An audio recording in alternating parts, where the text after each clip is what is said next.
want justice. Justice, justice. No justice, no rest. No rest, no rest. আমাৰ দাবী ন্যায্য দাবী। জানে ইতিমধ্যে ঘটনাখিনি আজি আমি সদৌ বিটিচি সংখ্যালঘু ছাত্ৰ সন্থা ABMCয়ে গোটেই বিটিচি জোৰা মানে এনেকৈ বিক্ষোভ কাৰ্যসূচী আমি হাতত লৈছোঁ। গোটেই জিলা সমিতিৰ মানে অন্তৰ্গত আমি কেন্দ্ৰীয় সমিতিৰ ফালৰ পৰা নিৰ্দেশ দিয়া হৈছে।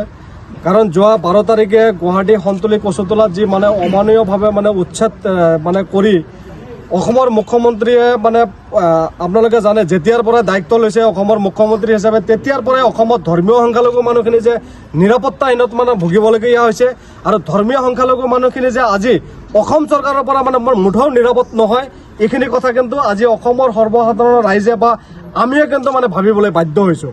কাৰণ এইখন অসমৰ চৰকাৰৰ যেতিয়াৰ পৰা দায়িত্ব লৈছে হিমন্ত বিশ্ব শৰ্মা ডাঙৰীয়াই তেতিয়াৰ পৰা ধৰ্মীয় সংখ্যালঘু মানুহখিনিক মানে নিঃশেষ কৰাৰ যি পৰিকল্পনা মানে তেখেতে মানে মজুত কৰি এটা সময়ত আপোনালোকে জানে গৰুকুটিৰ পৰা আৰম্ভ কৰি কাজিৰঙাৰ পৰা আৰম্ভ কৰি নগাঁও এনেকৈ বিভিন্ন ঠাইত ধৰ্মীয় সংখ্যালঘু মানুহখিনিক টাৰ্গেট কৰি মানে তেখেতে যেনেকৈ মানে উচ্ছেদ প্ৰক্ৰিয়া মানে আৰম্ভ কৰিছে। আৰু আমি ABMCয়ে বাৰ অসমৰ মুখ্যমন্ত্ৰীক মানে দাবী উত্থাপন কৰি আহিছিলোঁ। আমি ABMC হিচাপে উচ্ছেদৰ বিৰোধিতা নহয়, কাৰণ আমি বিচাৰোঁ যদি কোনোবাই অবৈধভাৱে কোনোবা ভূমিত মানে তেখেতসকলে মানে বসবাস কৰি আছে এই মানুহখিনিক উচ্ছেদ কৰিব লাগে। কিন্তু এই ভাৰতবৰ্ষৰ নাগৰিক হিচাপে ইয়াতে অন্য বস্ত্ৰ মানে দিয়াৰ কিন্তু অসমৰ মুখ্যমন্ত্ৰী ডাঙৰীয়াৰ কিন্তু কৰ্তব্য।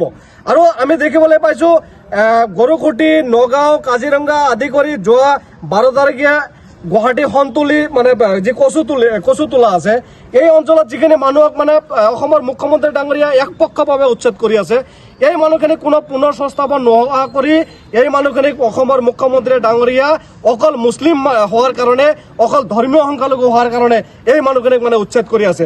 আজি আপোনালোকৰ জৰিয়তে অসমৰ মুখ্যমন্ত্ৰী ডাঙৰীয়াক আমি প্ৰশ্ন কৰিব বিচাৰিছোঁ, আজি সন্তোলী কচুতলিত যি মানুহখিনিক মানে উচ্ছেদ কৰি আছে এই উচ্ছেদকাৰীসকলে আজি ট্ৰাইবেল বেলবলকৰ অজুহাত দেখাই আছে। কিন্তু আমি অসমৰ মুখ্যমন্ত্ৰী ডাঙৰীয়াক প্ৰশ্ন কৰিছোঁ, যদি এই মানুহখিনি ট্ৰাইবেল বেলবলকত বসবাস কৰি আছে আমাৰ হাতত যিখিনি তথ্য আছে আমি যিখিনি মানে ইতিমধ্যে মানে বিভিন্ন ৰাইজৰ লগত আলোচনা কৰি যিখিনি তথ্য পাইছোঁ এই মানুহখিনি অৰিজিনালে অসমৰ মুখ্যমন্ত্ৰী কোৱা ধৰণে কিবা কয় দৰং আৰু নগাঁৱৰ মানুহ বুলি কৈছে। এই মানুহখিনি ইয়াতে যে মানে এটা সময়ত আহি বসবাস কৰিছিল এই মানুহখিনি আমি যিখিনি তথ্য পাইছোঁ এই মানুহখিনি কোনোবা মানুহৰ পৰা কাঁচা পাট্টাৰ মানে দলিলত তেখেতে কিন্তু এই মাটিখিনি ক্ৰয় কৰিছিল আৰু এই মানুহখিনি আজি ইয়াতে অবৈধভাৱে কেনেকৈ বসবাস কৰিল। আৰু অসমৰ মুখ্যমন্ত্ৰী ডাঙৰীয়াই ধৰ্মীয় সংখ্যালঘু মানুহখিনিক টাৰ্গেট কৰি উচ্ছেদ কৰি আছে। যিসকলে এটা সময়ত মাটি বিক্ৰী কৰিলে এই মানুহখিনি অসমৰ মুখ্যমন্ত্ৰী ডাঙৰীয়া আজিৰ দিনত এই মানুহখিনিৰ ক্ষেত্ৰত নীৰৱ ভূমিকা কিয় পালন কৰি আছে।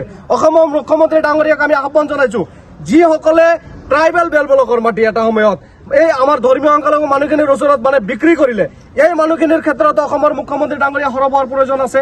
অসমৰ মুখ্যমন্ত্ৰী ডাঙৰীয়াক আমি আহ্বান জনাইছোঁ যে এটাৰ পিছত এটা মানে অবৈধভাৱে ধৰ্মীয় সংখ্যালঘু মানুহখিনিক মানে যেনেকৈ উচ্ছেদ প্ৰক্ৰিয়া আৰম্ভ কৰি আৰু অসমৰ ধৰ্মীয় সংখ্যালঘু মানুহখিনিক যেনেকৈ গুলীয়াৰ মৰাৰ যি পৰিকল্পনা অসমৰ মুখ্যমন্ত্ৰী ডাঙৰীয়া সময়ে সময়ে ৰচি থাকে, অসমৰ মুখ্যমন্ত্ৰী ডাঙৰীয়াক আমি আহ্বান জনাইছোঁ আপোনালোকৰ জৰিয়তে আমি ধৰ্মীয় সংখ্যালঘু মানুহখিনিক এইখন অসমত জন্মগ্ৰহণ কৰি কিবা ভুল কৰিছোঁ নেকি? ইয়াতে আমাৰ থকাৰ কোনো অধিকাৰ নাই নেকি? যদি ইয়াতে আমাৰ জন্মগ্ৰহণ কৰি কিবা ভুল হৈছে, যদি ইয়াতে আমাৰ থকাৰ কোনো অধিকাৰ নাই তেনেহ'লে অসমৰ মুখ্যমন্ত্ৰী ডাঙৰীয়াই স্পষ্টভাৱে ঘোষণা কৰি দিব লাগে অসমত ধৰ্মীয় সংখ্যালঘু মানুহখিনিক ইয়াতে থাকিব নোৱাৰে।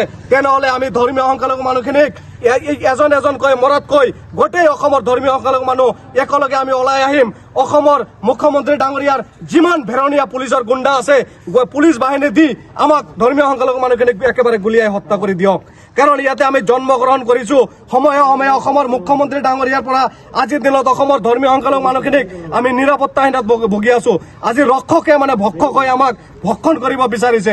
আৰু গুৱাহাটী সন্তোলীত আপোনালোকে জানে দুজনকৈ ইতিমধ্যে ইয়াতে উচ্ছেদ কৰিব যায় অসমৰ পুলিচ বাহিনীয়ে দুজনকৈ ব্যক্তিক গুলিয়াই হত্যা কৰিলে আৰু ইতিমধ্যে বহুতো মানে আহত হৈ চিকিৎসালয়ত মৃত্যুবৰণ কৰিবলগীয়া হৈছে। বহু ব্যক্তি এতিয়ালৈকে নিৰুদ্দেশ হৈ আছে। আমি জনামতে এই অঞ্চলৰ কিছুমান ছাত্ৰ ছাত্ৰীয়ে যেতিয়া স্কুলত গৈছিল বা কিছুমান দুখীয়া মানুহ কামত গৈছিল, যেতিয়া এই অঞ্চলত মানে উচ্ছেদৰ নামত ভয়ংকৰভাৱে গোলা বাৰুদ দি মানে এটা ভয়ংকৰ পৰিৱেশ সৃষ্টি কৰি দিয়া হৈছিল, তেতিয়া ছাত্ৰ ছাত্ৰীসকলে ঘৰত উভতি আহিব পৰা নাই। এই ছাত্ৰ ছাত্ৰীসকলে আজিলৈকে নিৰুদ্দেশ হৈ আছে। অসমৰ মুখ্যমন্ত্ৰী ডাঙৰীয়া ইয়াৰ ক্ষেত্ৰত নীৰৱ। অসমৰ মুখ্যমন্ত্ৰী ডাঙৰীয়াক আপোনাৰ জৰিয়তে আহ্বান জনাইছো, অসমত ধৰ্মীয় সংখ্যালঘু মানুহখিনি থকাৰ অধিকাৰ আছে নে নাই আপুনি স্পষ্টভাৱে কৈ দিয়ক।